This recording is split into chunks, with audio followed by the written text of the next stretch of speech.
Selamat sore pemirsa. Nenek Minah di tahun 2009 cukup menyorot perhatian publik. Kenapa? Karena di sana ada seorang nenek yang berasal dari Banyumas, Jawa Tengah, ditahan penjara dengan pidana penjara 1 bulan 15 hari. Padahal yang dilakukan oleh Nenek Minah adalah mencuri 3 buah kakao. Ironisnya, Nenek Minah ini sudah melakukan permintaan maaf kepada mandor dan kebun tempat beliau bekerja dan sudah mengembalikan 3 buah kakao tersebut, namun sistem penegakan hukum tetap berjalan sebagaimana mestinya.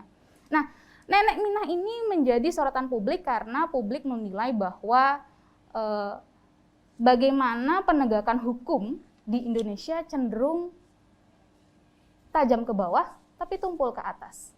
Ironis sekali, seorang nenek yang harus dipidana kurungan 1 bulan 15 hari karena hanya mencuri 3 buah kakao. Kemudian baru-baru ini di awal tahun 2002 ada seseorang berinisial MA dari Garut, Jawa Barat. Beliau melakukan pembakaran terhadap ruang kelas di SMP Negeri 1 Cileket. Motif beliau melakukan pembakaran adalah karena selama 2 tahun guru honorer tersebut bekerja, mengajar di SMP 1 Cileket ini selama 2 tahun di periode 96 sampai 98, beliau tidak menerima upah pembayaran yang diharapkan, yang dijanjikan oleh pihak sekolah senilai 6 juta rupiah. Nah, ini menjadi sebuah problem bagi sistem peradilan pada umumnya, karena di mana diharapkan hukum ini bisa tidak hanya tajam ke bawah, tapi juga berjalan beriringan. Untuk kasus MA ini, syukurnya MA kemudian dibebaskan dengan alasan karena sudah ada kesepakatan bagi pelaku, si MA sendiri, pelaku pembakaran, dan pihak sekolah dan dinas pendidikan setempat. Ini menjadi angin segar bahwa tidak melulu kejahatan pidana, tindak pidana harus diselesaikan di meja hijau. Nah, pada perkembangan selanjutnya adalah di tahun 2021 ini tercatat ada sekitar 11.811 perkara pidana yang mampu selesai menggunakan pendekatan keadilan restorasi atau restoratif justice yang kita kenal dengan istilah restoratif justice. Nah, apa itu restoratif justice? Ini sebenarnya merupakan salah satu metode penyelesaian sengketa perkara pidana yang eksis sekali bagi penegak hukum. Tapi menjadi catatan kemudian adalah mampu tidak masyarakat menerima konsep restoratif justice ini? Apakah masyarakat sudah paham terhadap konsep restoratif justice ini, dan apakah konsep keadilan restorasi ini mampu memberikan efek jera terutama bagi pelaku tindak pidana tersebut? Dialog Publika hadir untuk membahas secara berimbang, secara edukatif bagi masyarakat, khususnya Kalimantan Timur, khusus untuk isu-isu hukum dan kebijakan penyelenggaraan negara. Program ini tayang setiap bulan di hari Kamis, minggu ketiga, atas kerjasama antara TVRI Kalimantan Timur dengan Fakultas Hukum Universitas Mula Warman. Di program hari ini kita akan melihat secara konkret, secara teoritis dan secara konkretnya bagaimana penerapan keadilan restoratif terkhusus di Indonesia, terkhusus di Kalimantan Timur. Oleh karena itu kami sudah mengundang 2 narasumber yang memang berkecimpung, terutama dekat sekali dengan dunia peradilan pidana, keadilan restorasi, adalah Bapak Dr. Hasanuddin SHMH. Selamat sore Pak Hasanuddin. Sore.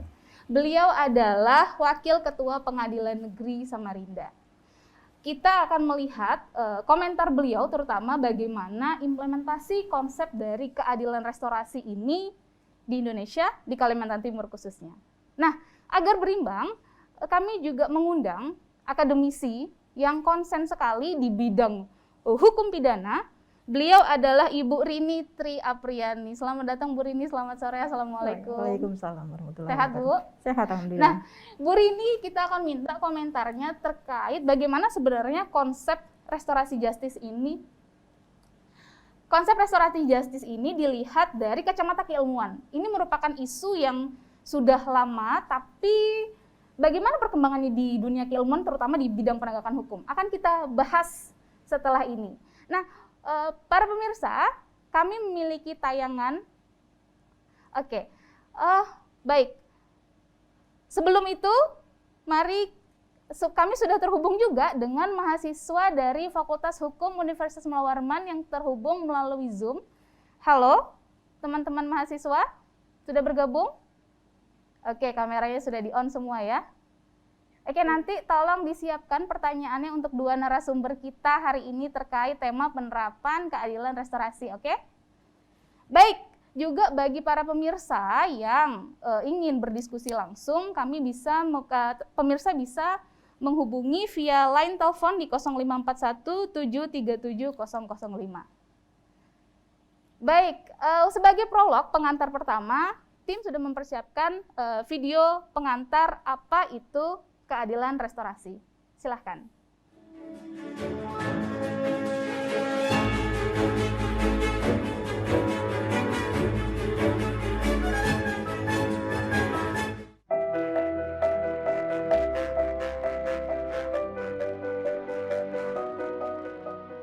Restoratif Justice. Berdasarkan Peraturan Kepolisian Negara Republik Indonesia Nomor 8 Tahun 2021, dapat diketahui bahwa keadilan restoratif atau restoratif justice merupakan satu alternatif penyelesaian tindak pidana dengan mekanisme proses dialog dan mediasi yang melibatkan pelaku, korban, keluarga pelaku, keluarga korban, tokoh masyarakat, tokoh agama, tokoh adat atau pemangku kepentingan untuk bersama-sama mencari penyelesaian yang adil melalui perdamaian dengan menekankan pemulihan kembali pada keadaan semula. Tujuan akhir dari keadilan restoratif adalah terciptanya peradilan yang adil dan memberdayakan antara pelaku dan korban. Sepanjang tahun 2021, tercatat sebanyak 11.811 perkara pidana diselesaikan dengan pendekatan restoratif justice. Dari 11.811 perkara itu, 11.755 perkara selesai di Polda, sementara 56 perkara lainnya selesai di Bareskrim. Dari ribuan perkara itu menunjukkan bahwa pendekatan restoratif justice sebagai alternatif penyelesaian tindak pidana masih eksis hingga saat ini. Di permulaan tahun 2022, istilah restoratif justice dalam penyelesaian perkara pidana kembali banyak diperbincangkan. Hal ini tidak terlepas dari beberapa pemberitaan terkait dengan dihentikannya perkara pidana oleh karena para pihak lebih memilih untuk menggunakan pendekatan restoratif justice dalam penyelesaian perkara. Sebagai contoh adalah kasus yang menerpa seorang ayah berinisial RC di Pangkal Pinang, Kepulauan Bangka Belitung pada awal tahun 2022. RC menangis haru setelah dinyatakan bebas dari segala tuntutan karena mencuri ponsel demi memenuhi kebutuhan akademik sang anak. Menurut Kejaksaan Negeri Pangkal Pinang, pembebasan RC mengacu pada Peraturan Kejaksaan Nomor 15 Tahun 2020 tentang keadilan restoratif justice. Tidak hanya itu, masih di awal tahun 2022 di Garut, Jawa Barat, diketahui mantan guru honorer berinisial MA juga terbebas dari segala tuntutan atas tindakannya membakar kelas di SMP Negeri 1 Cikalat. Karena selama 2 tahun mengajar, honornya sebesar 6 juta rupiah belum dibayar pihak sekolah.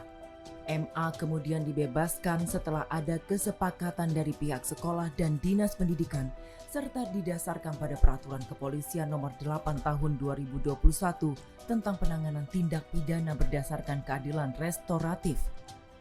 Meski terbilang cukup banyak perkara pidana yang diselesaikan dengan pendekatan restoratif justice, faktanya tidak semua masyarakat mengerti dan paham tentang bagaimana sebenarnya konsep keadilan restoratif. Sebenarnya, Apa kelebihan dan kelemahannya? Bagaimana implementasinya di Indonesia secara umum dan di Kalimantan Timur secara khusus? Serta bagaimana manfaatnya terhadap penegakan hukum dan pencari keadilan? Saksikan jawaban selengkapnya dalam Dialog Publik.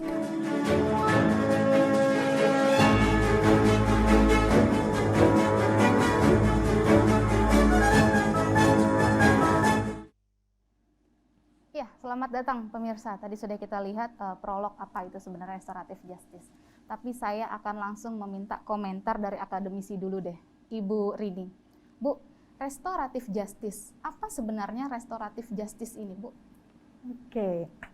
Jadi kalau berdasarkan beberapa peraturan ya, Perpol yang tadi disampaikan, Peraturan Polisi 8 tahun 2021, kemudian berdasarkan Peraturan Jaksa nomor 15 tahun 2020, restoratif justice itu merupakan penyelesaian yang melibatkan pelaku, korban, kemudian keluarga pelaku dan keluarga korban, serta tokoh masyarakat maupun pihak-pihak terkait untuk mencari penyelesaian yang adil, kemudian dengan menekankan pada sisi pemulihan kembali pada keadaan semula, dan tanpa ada unsur pembalasan seperti itu. Jadi berusaha untuk melakukan pendekatan dengan memulihkan keadaan kembali itu intinya. Jadi bisa saya highlight adalah pemulihan keadaan sebelum terjadinya tindak pidana. Betul. Oke, menarik. Pemulihan seperti sedia kala seperti itu ya, Betul. Bu. Saya note. Pak Dr. Hasanuddin, tadi sudah disampaikan apa yang disampaikan oleh Bu Rini bahwa pada dasarnya adalah tujuan dari restoratif justice ini adalah untuk memulihkan kembali kerugian yang dialami melalui pendekatan pelaku, korban, tokoh masyarakat maupun lingkungan. Nah, saya ingin melihat Pak, bagaimana sebenarnya pemaknaan restoratif justice ini di lembaga peradilan terkhusus, Pak? Jadi terima kasih. Pemaknaan kalau di lembaga kami ataupun di masyarakat umum, restoratif justice ini biasa dikenal juga dengan istilah RJ. Ya. Jadi RJ ini di pengadilan kami berusaha semaksimal mungkin, bahkan diberi waktu oleh aturan-aturan yang ada, seperti misalnya dalam pedoman mengenai diversi terhadap perkara anak, Perma nomor 4 2014 itu disebutkan di situ sekian hari, kalau tidak keliru 21 hari atau 14 hari. Oke. Kita diberi waktu oleh undang-undang bagaimana mendamaikan mereka, bagaimana memanggil para pihak, misalnya dari kalau perkara anak ada dari PKS Bapas, ada Peksos semuanya, dari pihak keluarga, dari pihak tokoh masyarakat. Artinya bahwa penyelesaian perkara secara RJ diharapkan semuanya nanti masyarakat itu ikut turut serta untuk menyelesaikan permasalahan yang terjadi pada si anak, baik korban maupun pelaku. Okay. Sehingga permasalahannya itu menjadi tuntas. Nah, disinilah maknanya bahwa restoratif justice melalui salah satu bentuk diversi ini diharapkan yang itu, penyelesaiannya itu betul-betul masyarakat ikut sertalah. Jadi keadilan menyelesaikannya. Jadi keadilan tidak hanya versi korban, versi pelaku, tapi ada lingkungan juga yang memastikan. Lingkungan juga bisa ikut serta memberikan rasa keadilan baik kepada pelaku maupun terutama kepada korban. Terutama terhadap korban. Nah, oke. Saya quote apa yang disampaikan Bapak Hasan, karena biasanya dilakukan dalam sistem diversi ya Pak ya. Yeah. Saya kembali ke Bu Rini. Bu Rini, apakah hanya untuk sistem peradilan anak perumusan restoratif justice ini dalam peraturan perundangan di Indonesia, apa hanya dalam sistem peradilan anak saja pemberlakuan restoratif justice? Oh, kalau selama ini memang diketahui masyarakat ya bahwa restoratif justice khususnya berupa diversi itu biasanya untuk tindak pidana yang bersangkutan dengan anak. Akan tetapi ternyata dalam beberapa peraturan restoratif justice itu juga bisa dikenakan untuk tindak pidana lain. Khususnya Misalnya? tindak pidana yang ancaman pidananya itu tidak lebih dari 5 tahun, Oke. seperti itu, dan juga si pelakunya itu bukan merupakan perbuatan pidananya bukan merupakan pengulangan, seperti itu. Jadi tidak hanya untuk anak aja, seperti itu. Tapi bisa untuk tindak pidana, Tindak yang pidana di bawah lain. 5 tahun Betul. dan tidak ada pengulangan. Dan bukan merupakan suatu pengulangan. Oke, baik. Berarti, ya gimana Bapak? Bapak ada respon? Silakan, Jadi Pak. begini Bu ya, Mm-mm. kalau mengenai, mohon maaf, Mm-mm. mengenai RG ini Iya. di Mahkamah Agung itu Mm-mm. sudah dari tahun 2012 Bu. Oke. Dibikinlah Perma nomor 2 2012. Itu mengenai penyelesaian penyelesaian batasan tindak pidana ringan. Oke. Di sana dijelaskan bahwa nilai kerugian yang di bawah 2.500.000 dan itu harus diajukan secara tindak pidana ringan dan pelakunya itu tidak perlu ditahan, Oke. ya. Nah, ini kenapa 2.500 dalam Perma itu juga di 2.500.000. 2.500.000 itu kalau di KUHP itu 2.500, 250. Itu semuanya dikali 2.000 Bu. Oh. Nah, itu berdasarkan asumsi harga emas, perbandingan begitu, emas begitu, dari begitu. tahun ke tahun, kemudian 2012 itu kalau tahun sekarang itu seharusnya nilai kerugian itu 2 juta dikali 2.000. Oke. Jadi selain itu Bu, masih ada lagi Bu. Selain mengenai tindak pidana ringan, mengenai anak, Ya. ada perempuan, bagaimana mengadili perempuan yang berkaitan dengan hukum. Oke. Ini pernah saya lakukan Bu. Di Kalimantan Timur, Pak. Cuma di pengadilan sebelum saya di sini, di baik, Garut. Baik.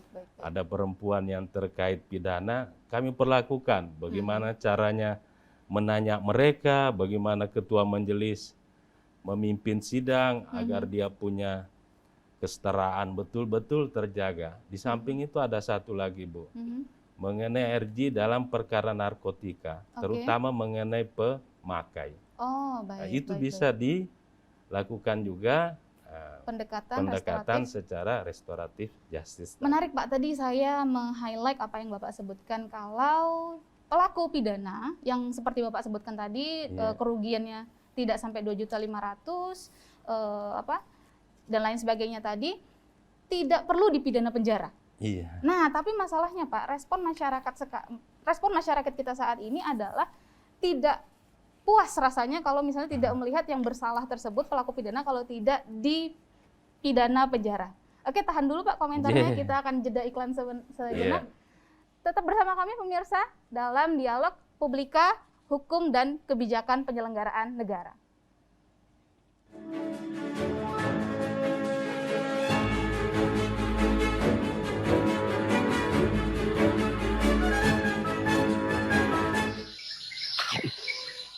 Kode 2 posisi. Siap, kode 1. Kode 2 di posisi. Ganti. Siapkan barangnya. Temui saya di lokasi yang kita sepakati ya. Cepat. Siap, kode 1. Segera disiapkan.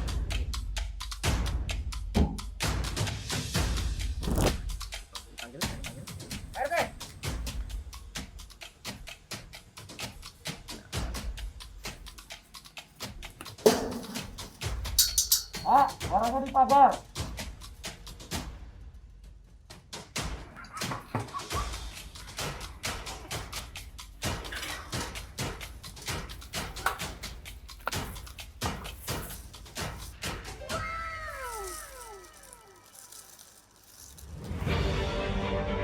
Berjuang isoman.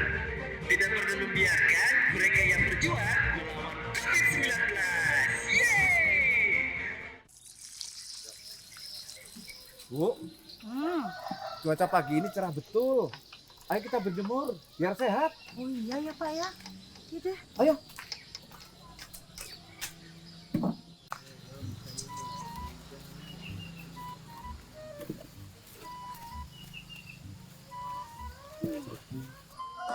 Jangan lama-lama berjemurnya, nanti kering seperti ikan asin yang sejemur ini. Ya berjemurnya jangan seharian dong. Nanti kering kayak ikan asinmu. Matahari pagi sangat baik untuk kesehatan tubuh kita. Terlebih masa pandemi ini. Memang kalian kebal sama COVID-19. Ya udah yuk, kita ikut berjemur juga.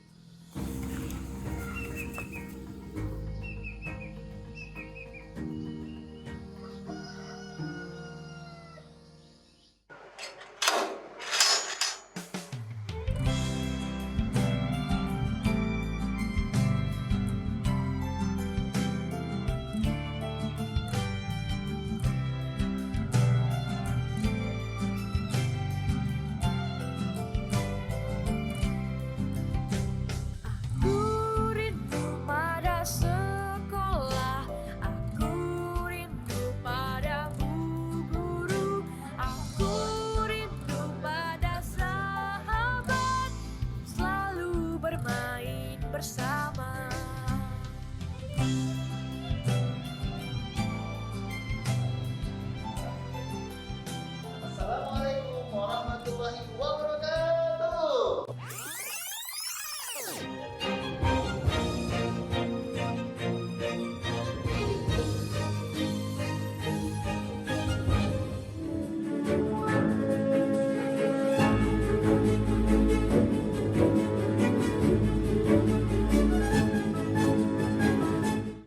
Ya, selamat datang kembali pemirsa di Dialog Publika, Hukum dan Penyelenggaraan Kebijakan Negara. Pada episode kali ini kita akan berbicara mengenai penerapan keadilan restoratif justice di Indonesia. Nah, saya kembali ke Bapak Dr. Hasan.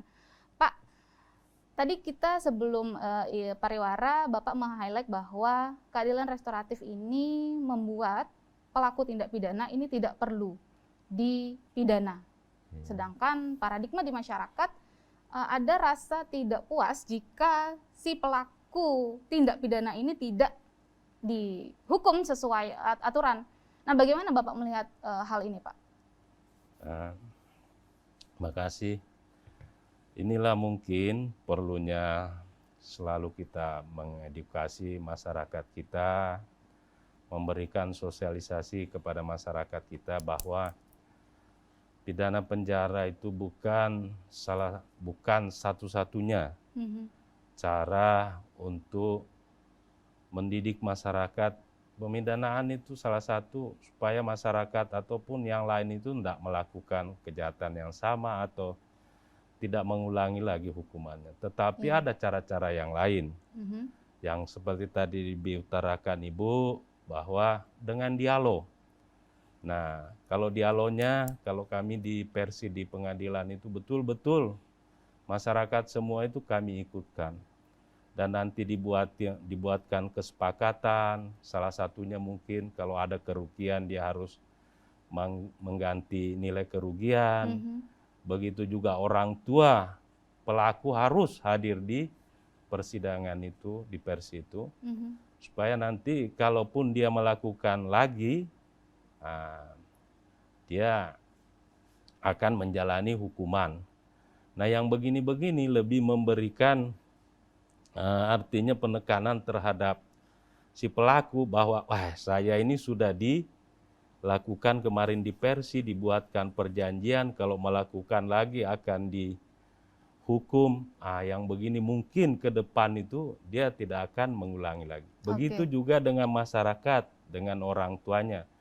Selalu diberikan pemahaman bahwa anaknya Bapak ini kami lakukan di Persi, kami lakukan mediasi, perdamaian, tapi menjadi kewajiban orang tua maupun masyarakat juga untuk selalu menjaga perilaku anak ini. Oke.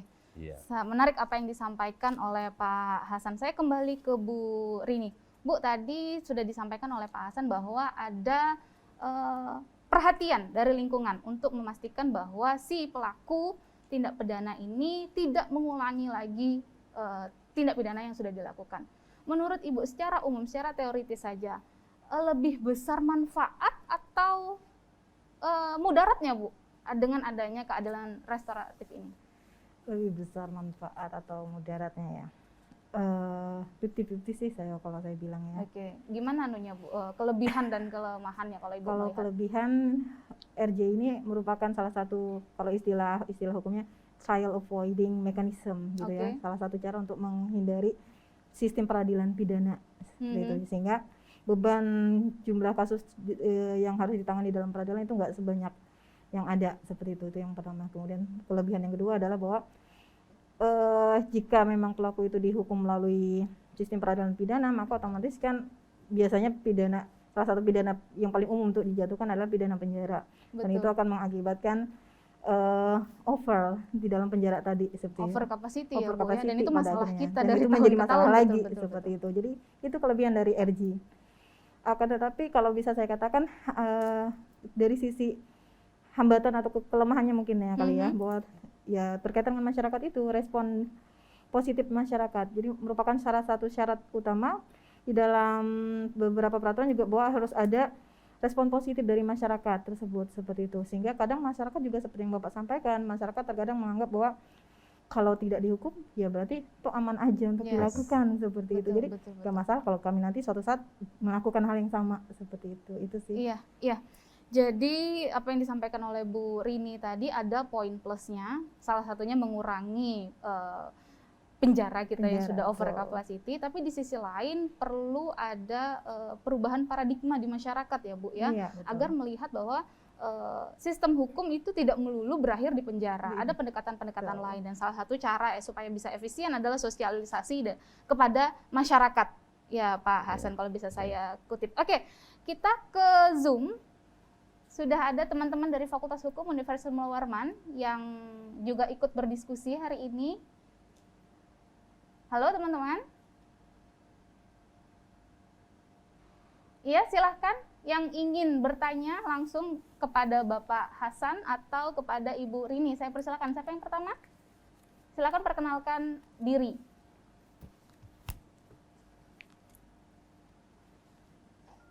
Isi Bu. Oke. Baik, terima kasih atas kesempatannya. Perkenalkan, nama saya Andreas Apelino Yurian dari Fakultas Hukum Universitas Muhammad Warman angkatan 2019. Jadi di sini saya akan menanggapi tentunya terkait dengan restoratif justice sebagai the new paradigm in criminal law, tentunya sebagai paradigma baru dalam penegakan hukum pidana. Jadi sebenarnya menurut pendapat saya bahwa pendekatan restoratif justice ini memiliki kesamaan dengan sistem kearifan lokal yang ada di masyarakat yang lebih mengutamakan musyawarah dan mufakat tentunya. Karena di dalam sistem restoratif justice ini ada pengikutsertaan antara korban, pelaku, masyarakat, dan pihak-pihak terkait lainnya. Oleh karena itu, ini penting juga menjadi upaya terkait dengan persoalan atau problem kita sekarang ini, yaitu adanya over kapasitas tentunya di lapas yang ada di Indonesia.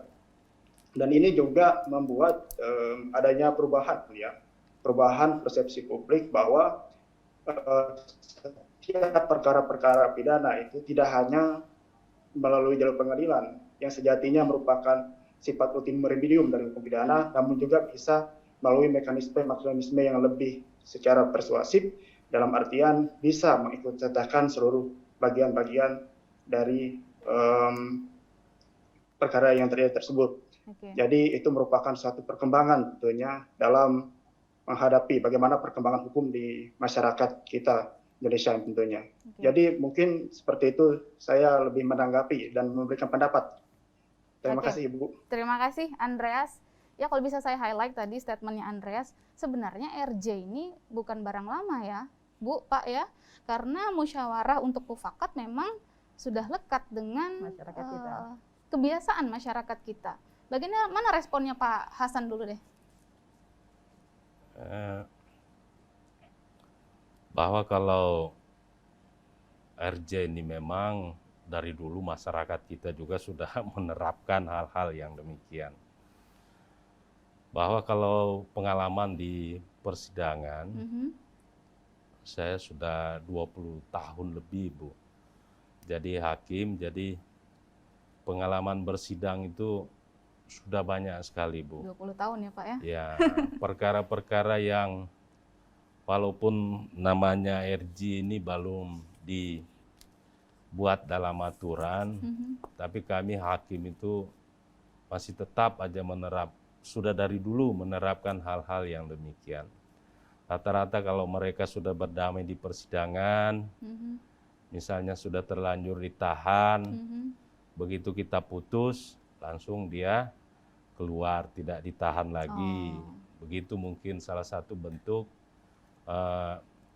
penyelesaian agar mereka yang berdamai, terdakwa juga mungkin sudah memberikan tali asih ataupun ganti rugi, tidak Pemulihan memberikan keadaan begitu ya, Pak, ya.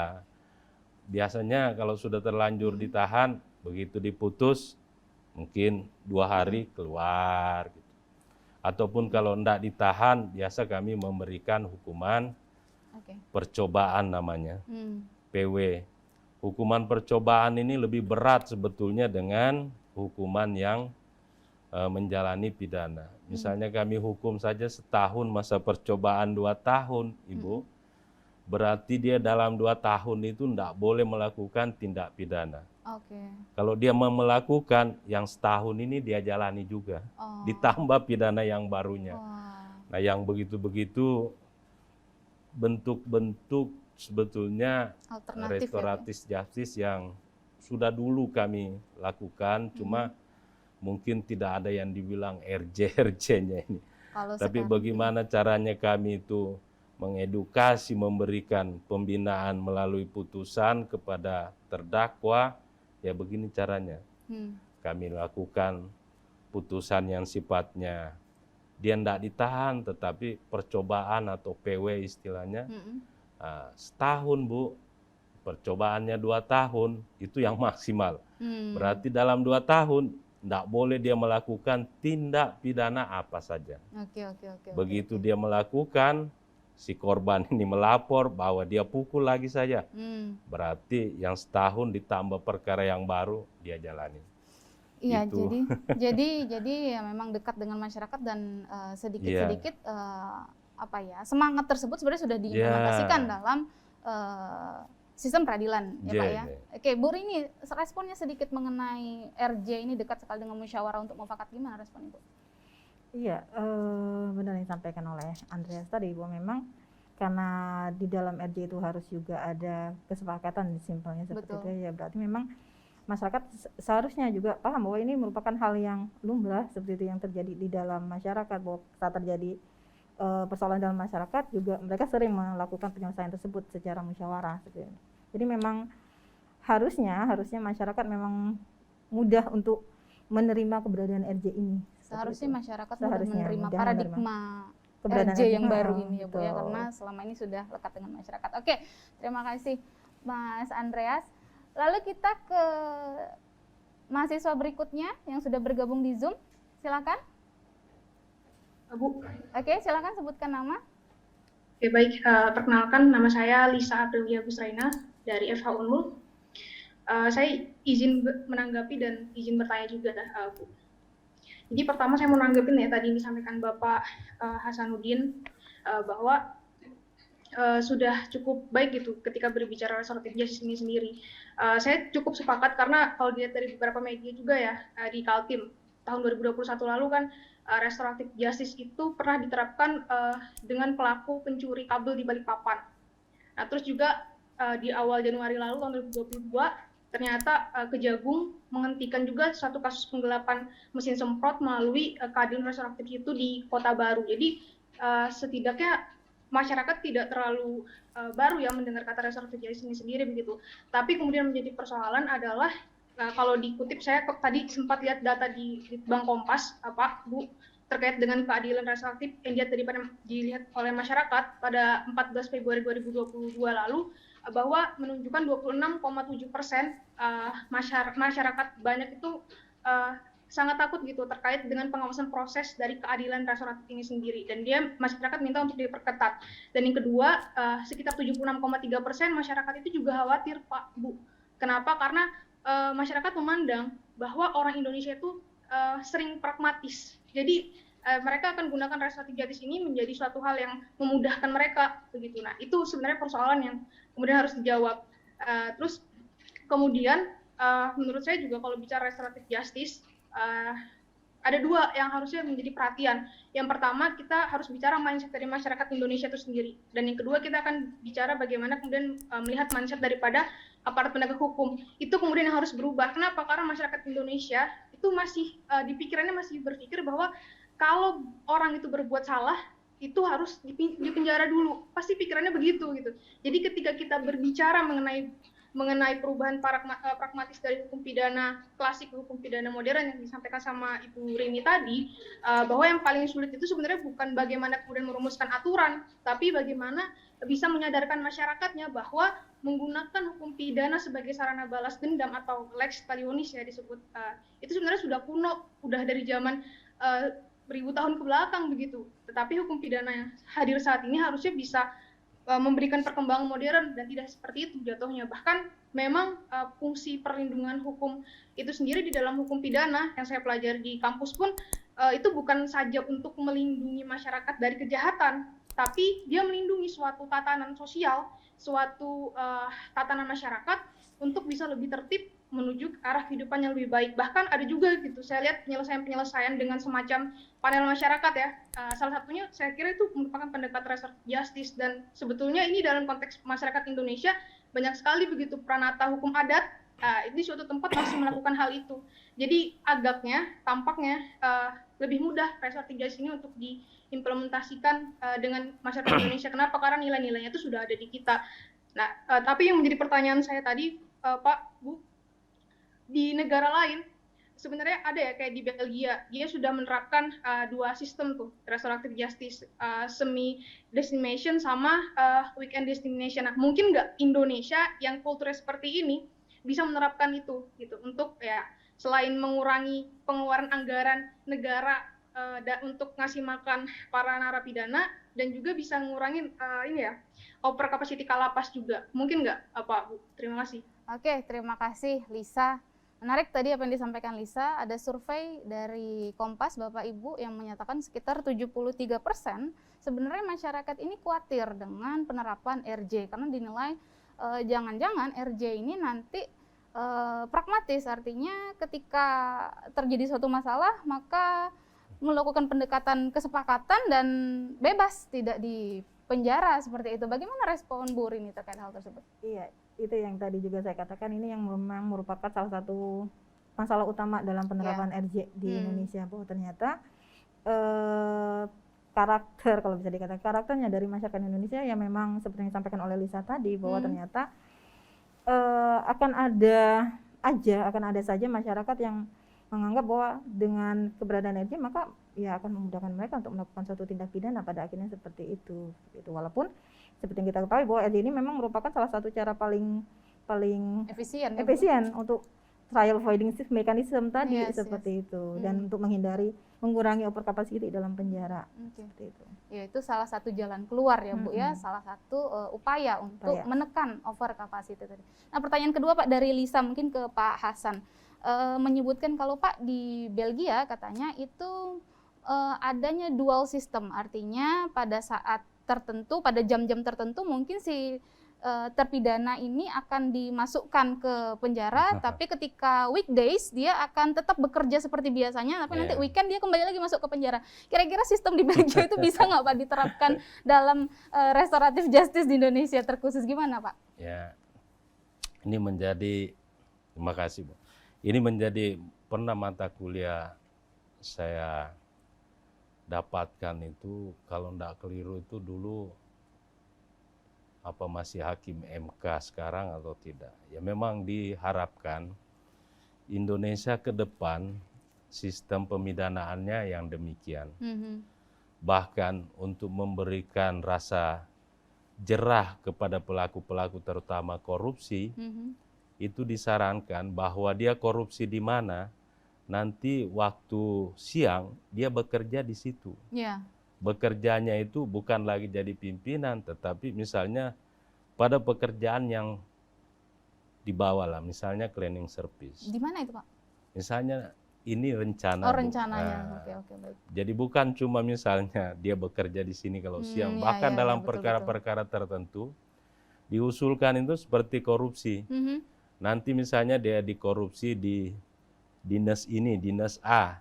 Nanti dia kalau siang dia bekerja di sana membantu kebersihan. Jadi Nanti tenaga setelah sosial kerja ya, Pak, ya? dia masuk. Tetapi dia tetap digaji, tapi ya gajinya sesuai dengan yang demikian itu. Iya. Nah, di Indonesia ada, Bu, kemungkinan juga bisa Diterapkan jadi sistem diterapkan, tersebut, tapi gitu ya. mungkin masih memerlukan waktu-waktu yang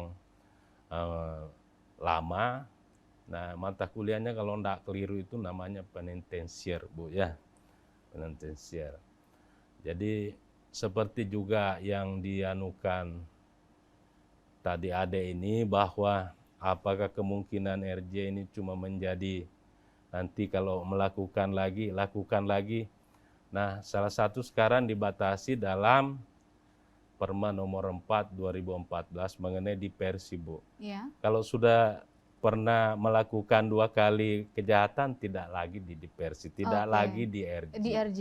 Iya, dibatasi juga. Jadi ada syarat dan Ya, ada ketentuan yang syarat, berlaku ya, ya. Pak, ya? Tidak otomatis semua. Sebagai perbuatan yang berulang. Oke. Ya. Iya. Mungkin itu. Oke, menarik, Pak, apa yang disampaikan Bapak. Nah, kita masih ada 2 penanya lagi dari line Zoom, tapi akan kita sambung setelah jeda pariwara berikut ini. Tetap bersama kami, pemirsa.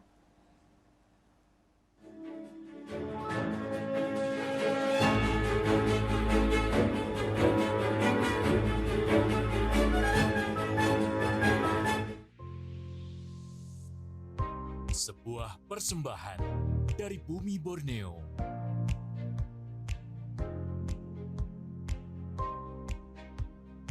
Menampilkan keelokan warisan sejarah.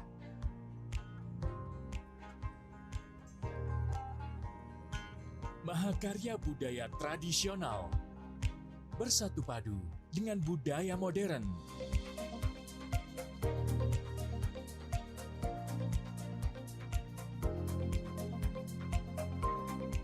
Petualangan tak ternilai dalam asrinya hutan tropis Kalimantan.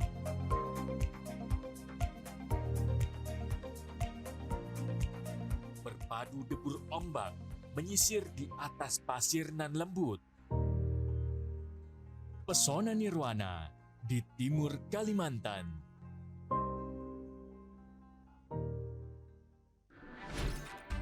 Halo semuanya, aku Modi, maskot TV Digital Indonesia. Aku akan membantu semua orang menuju migrasi TV digital. Di mana? Di siarandigital.id dan call center 159. Ayo semuanya, dukung migrasi TV digital. Bersih gambarnya, jernih suaranya, dan canggih teknologinya.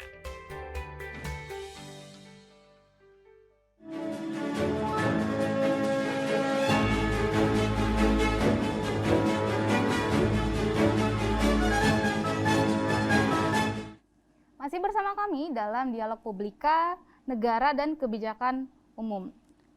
Kebijakan penyelenggaraan negara. Baik, saya kembali ke Zoom. Masih ada 2 mahasiswa yang akan menyampaikan pertanyaan. Bu.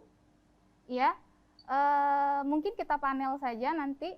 Tinggal 2 penanya. Langsung ke inti pertanyaan ya. Silakan. Oh ya. Baik, perkenalkan nama saya Ikrar dari Fakultas Hukum. Jadi sebenarnya terkait dengan restoratif justice ini yang ingin saya tanyakan, kita tahu bahwasannya dalam bukunya Raffles yaitu History of Java, orang Indonesia ini adalah memiliki sifat pendendam begitu. Langsung saja saya tanyakan kepada Bapak bahwa kan sudah sejak lama restoratif justice ini diterapkan begitu. Nah, tetapi apakah berapa persen keberhasilan daripada restoratif justice ini dilakukan gitu, yang mana kita juga tahu bahwasannya ada kebijakan kriminal yang harus diterapkan, tindakan-tindakan yang harus dijalankan agar orang lain tidak meniru daripada tindakan tersebut. Mungkin singkat saja karena waktunya juga udah mau habis, Bu. Oke, terima kasih. Yang penanya berikutnya, saya persilahkan langsung mungkin ke inti pertanyaan. Baik, perkenalkan saya Badarudin, salah satu mahasiswa dari Fakultas Hukum. Baik, mengenai RJ ini merupakan juga salah satu upaya yang baik ya. Cuma bisa dibilang juga sepakat sama teman-teman tadi bahwa perlu adanya sosialisasi juga terhadap masyarakat, karena kita lihat di media sosial itu mudah sekali digoreng dengan berita-berita gitu. Jadi harapannya juga mungkin lebih masukkan aja harapannya untuk semua pihak untuk selalu mendorong RJ ini, karena banyak stigma dari masyarakat ini menganggap bahwa bisa aja mereka dibebaskan dengan sesuatu yang tidak seharusnya gitu kan. Nah itu mungkin harus ada sosialisasi lagi. Oke, cukup? Ya, baik. Terima kasih para mahasiswa. Nah, mungkin ini yang cocok menjawab pertanyaan yang pertama ini Pak Hasanuddin. Konkret Pak, berapa persen sebenarnya keberhasilan upaya penyelesaian sengketa pidana menggunakan konsep restoratif justice ini Pak? Jadi saya ambil contoh saja dalam perkara anak yang berhadapan dengan hukum. Tahun ini baru 2, Bu. Tahun ini baru 2 di Baru 2 Kalimantan yang Timur. di Persi berhasil. Di Samarinda atau di Kalimantan Timur? Di Pak? Samarinda. Di Samarinda. Itu dilakukan oleh Polres Samarinda. Oke. Kebetulan di Pengadilan Negeri Samarinda untuk penetapan RG-nya ini menjadi kewenangan saya. Namun perkaranya yang masuk, kalau tidak keliru sudah 6. Oke. Ya, jadi itulah perbandingannya. Nah, yang 6 ini tidak dilakukan di Persi karena undang-undang memang tidak memperbolehkan. Syaratnya 1. Jadi yang bisa di Persi itu yang 7 tahun ke bawah. Oh, baik. Begitu tindak pidananya ancamannya 7 tahun ke atas, sudah tidak boleh didiversi dalam rangka memperoleh keadilan yang restoratif justice tadi itu. Nah itulah mungkin Persentasi, angka persentasinya. keberhasilan. Tetapi kalaupun sampai di pengadilan, tetap kami mempunyai kewajiban untuk melakukan diversi. Karena bahkan dalam undang-undangnya itu dulu Bu, hakim aja diancam dengan pidana kalau tidak melakukan diversi. Oh, baik. Bahkan ancamannya itu 1 tahun penjara Bu. Tapi oleh IKAHI kami sudah melakukan judicial review ke MK dan itu dicabut. Ya, yang penting hakim itu tidak sengaja tidak melakukan diversi. Iya. Itu begitu pemerintah itu mengharapkan semua perkara diversi ini, perkara anak ini yang ancamannya 7 tahun ke bawah harus didiversi. Karena itu tadi Bu, banyak sekali manfaatnya untuk diversi ini, terutama terhadap korban, terhadap anak pelaku. Karena generasi muda kita ini ada sama mereka. Betul. Kalau kita tidak melakukan pembinaan melalui peradilan yang RG ini, ya kita mau kemana lagi? Artinya untuk mendapatkan generasi yang baik. Betul. Artinya keadilan tidak hanya semata-mata karena diciptakan oleh hukum, tapi Iya. ada peran korban, bagaimana adil menurut versi korban dan adil menurut pelaku ya Pak ya. Dan dari 6 kasus yang masuk itu 2 yang berhasil diversi. Begitu juga misalnya ada stigma masyarakat. Wah ini kalau RG nanti jangan-jangan nanti bebas karena ada apa-apanya. Ya, itu Makanya salah satu syaratnya untuk RG ada tokoh masyarakat, Betul. ada tokoh agama, dan RG itu tidak diperbolehkan kalau hanya sepihak. Kalaupun sepihak, itu namanya kaukus, dan itu harus atas sepersetujuan pihak yang satu. Dan itu di ruangan yang terpisah, tidak dikeluar. Jadi ruangannya besar, ada ruangan sedikit, ruangan kaukus. Disitulah diberikan mungkin kalau yang keras, Ibu jangan keras, ini untuk kebaikan anak Ibu. Iya, betul. Begitulah di Pengadilan Negeri Samarinda sudah ada ruang kaukusnya, ada ruang diversinya, disertai ruangan kaukus untuk optimalkan mediasi. RG ini ya Pak ya. Iya. Iya. Jadi dari 6 kasus yang masuk, 2 berhasil diversi dengan catatan memenuhi syarat di bawah kerugian 2.500.000, di bawah tuntutan 7 tahun penjara ya Pak Iya. ya. Oke. Itu tadi jawaban dari Pak Dr. Hasanuddin. Saya ke Bu Rini. Bu, kalau kita melihat potret secara umum saja di Indonesia, berapa besar nggak sih Bu, signifikan nggak sih Bu kasus yang berhasil diputus lewat restoratif justice dari segi keilmuan yang Ibu lihat? Di bawah 50% sih sebenarnya ya. Oh ya? Paling banyaknya seperti yang Bapak sampaikan tadi, memang fokusnya seringnya ke anak. Iya betul. Tindak pidana anak. Tapi untuk anak sendiri pun kalau berdasarkan beberapa penelitian mahasiswa bimbingan, betul. Kayak di Tenggarong juga susah untuk melaksanakannya seperti itu. Jadi memang masih banyak kendala. Karena itu saya katakan mungkin masih di bawah 50% untuk keberhasilannya. Jadi memang masih banyak kendala ya Bu untuk mengukur keberhasilan tersebut. Apakah kesulitan syarat-syarat yang tadi disampaikan oleh Pak Hasan menjadi salah satu alasan Bu? Salah satunya syarat persyaratan dan juga kesediaan dari si korban itu. Karena kalau khusus berkaitan dengan anak kan korban tidak hanya korbannya tapi juga keluarga dari korbannya itu yang juga harus diedukasi seperti itu. Dan dengan kalau di Kalimantan dengan kondisi Kalimantan yang sangat jauh jarak satu tempat ke tempat yang lain, maka itu mengalami kesulitan untuk keluarga bisa hadir menemani korban seperti itu. Terkadang itu yang menjadi kendalanya. Itu yang menjadi kendala. Jadi tidak hanya dari segi legal substansnya, tapi lingkungan pun topografi ya Bu ya, berarti topografi juga topografi mempengaruhi, kita yang jarak antar kota jauh itu juga menjadi salah satu kendalanya. Faktor kendala. Ya itu tadi penjelasan dari para narasumber kita atas pertanyaan teman-teman kita dari Fakultas Hukum Universitas Mullah Warman. Pak, closing statement deh Pak.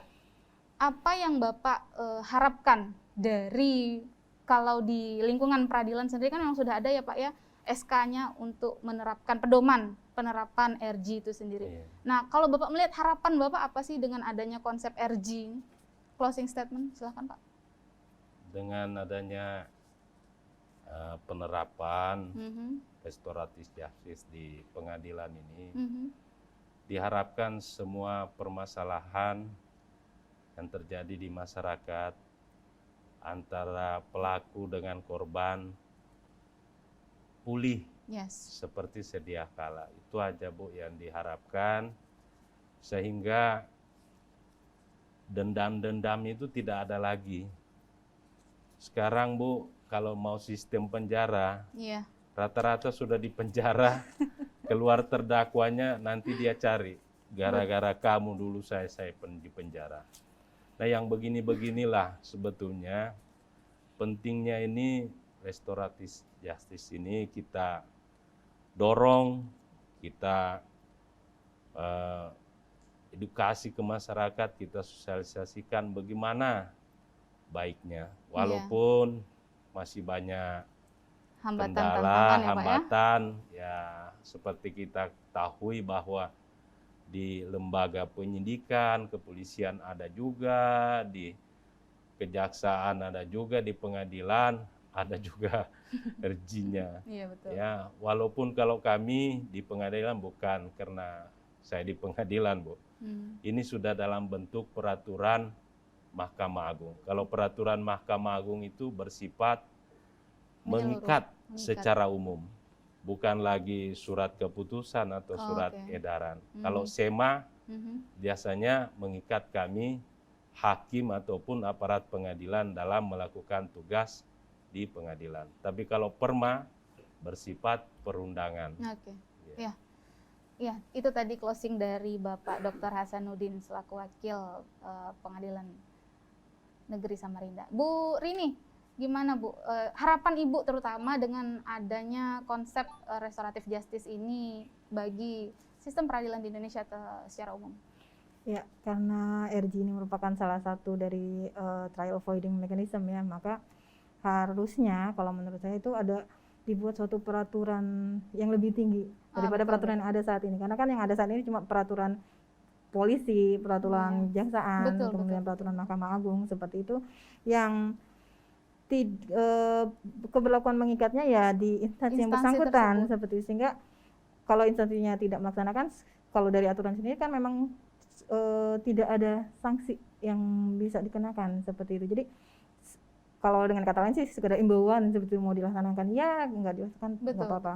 Jadi akan lebih baik kalau ternyata RJ ini dibuat dalam bentuk peraturan yang lebih tinggi lagi seperti itu. Walaupun ini juga yang harus menjadi perhatian, nanti akan bertentangan dong pada akhirnya dengan keberadaan dari KUHP itu sendiri seperti itu. Ya. Itu yang juga yang harus dipikirkan oleh pemerintah sih Ya, sebenarnya. ya. Ini menjadi PR Jadi PR. pemerintah, juga para akademisi, juga para penegak hukum ya Pak ya, Betul. untuk bisa mengawal penerapan dari restoratif justice, dan memang perlu legal substan yang lebih tinggi untuk memastikan penerapan penerapan dari restoratif justice ini agar mampu Dilaksanakan. berlaku di Indonesia.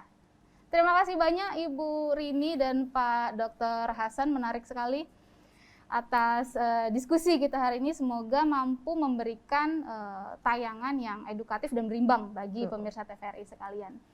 Ya, demikian pemirsa Dialog Publika Hukum dan Kebijakan Penyelenggaraan Negara edisi penerapan keadilan restoratif di Indonesia. Program ini merupakan kerjasama antara TVRI Kalimantan Timur dan Fakultas Hukum Universitas Mula Warman. Akhirnya saya Grizelda mengucapkan terima kasih atas kebersamaan Anda. Selamat sore dan sampai jumpa.